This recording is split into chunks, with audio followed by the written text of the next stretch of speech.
যদি কোনো মাফিয়া, যদি কোনো সন্ত্রাসী কেন্দ্র দখল করতে আসে, যদি একজনকেও ভোট না দিয়ে ফেরত যেতে হয়, তাহলে সেদিন বাংলাদেশ আবারও 5ই আগস্টে আমাদের প্রতিমূর্তি দেখবে।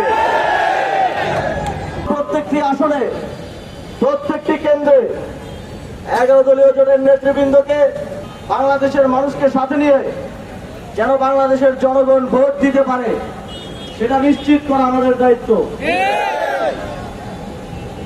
মাঠে ঘাটে যেভাবে দাঁড়িপাল্লা, সাপলাকলি, রিকশার জয় জয়কার শুরু হয়েছে, যদি শুধুমাত্র আমরা নিশ্চিত করতে পারি যে বাংলাদেশের জনগণ 12ই ফেব্রুয়ারি ভোটটা দিয়ে ফিরে যেতে পারবে, তাহলে 12ই ফেব্রুয়ারি সন্ধ্যার মধ্যে আমাদের বিজয়ের ঘোষণা চলে আসবে ইনশাআল্লাহ।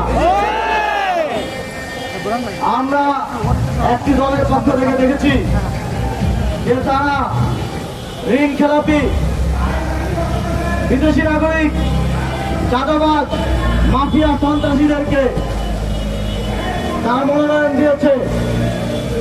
কারণ তারা আগে থেকেই জানে বাংলাদেশের মানুষ ইতিমধ্যেই তাদেরকে প্রত্যাখ্যান করেছে।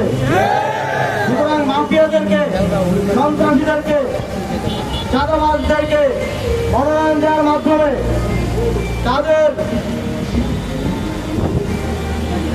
তাদের অসৎ শক্তিকে ব্যবহারের মাধ্যমে ভোট চুরি করে, কেন্দ্র দখল করে নির্বাচনের জয়ের পায়তারা তারা করছে। এবং তার অংশ হিসেবে আমরা দেখেছি নির্বাচন কমিশন প্রতিদিন নতুন নতুন সারপ্রাইজ দিচ্ছে। গতকালকে সারপ্রাইজ দিল 400 গজের মধ্যে মোবাইল নেওয়া যাবে না, যাতে কেন্দ্র দখল করে ভোট কাটা যায়। আজকে আমাদের ঐক্যবদ্ধ চাপের মুখে তারা সেই সিদ্ধান্ত নিয়ে সরে এসেছে। আমরা দেখেছি আমাদের তরুণেরা যারা জীবন দিয়ে জুলাই গণঅভ্যুত্থান সফল করেছে, তাদের প্রশিক্ষণ প্রাপ্ত একটি অংশ বিএনসিসি, তাদেরকে সব নির্বাচনে আমরা দেখেছি কেন্দ্রে থাকতে, এবার তাদেরকে কেন্দ্রে থাকতে দিবে না। আজকে আমরা একটু আগে নির্বাচন কমিশনে বলে এসেছি, অবশ্যই আমার বিএনসিসির ভাইদেরকে কেন্দ্রে দায়িত্ব পালন করতে দিতে হবে। দেশপ্রেমিক শক্তিকে কেন্দ্রে উপস্থিত থাকতে দিতে হবে, যাতে কোনো ভোটচোর, কোনো মাফিয়া, কোনো চাঁদাবাজ কেন্দ্র দখল করতে না পারে। নির্বাচন কমিশন বলেছে তারা এটা বিবেচনা করবে।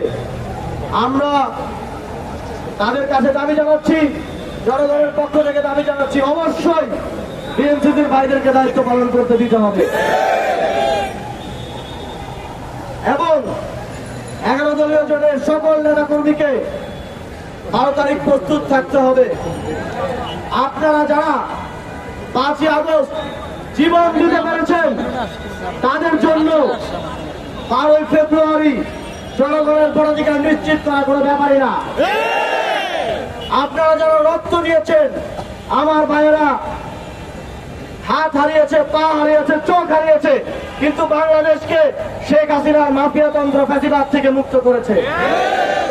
তাদের কাছে একটা দিন সর্বোচ্চ ত্যাগ স্বীকার করে মানুষের ভোটাধিকার নিশ্চিত করা কোনো ব্যাপারই না। আপনারা সবাই প্রস্তুত আছেন না? 7 তারিখ ফজর থেকে মাগরিব পর্যন্ত, কেন্দ্রের ফলাফল ঘোষণা পর্যন্ত কেন্দ্রে থাকতে প্রস্তুত আছেন না? যদি কোনো মাফিয়া, যদি কোনো সন্ত্রাসী কেন্দ্র দখল করতে আসে, যদি একজনকেও ভোট না দিয়ে ফেরত যেতে হয়, তাহলে সেদিন বাংলাদেশ আবারও 5ই আগস্টে আমাদের প্রতিমূর্তি দেখবে।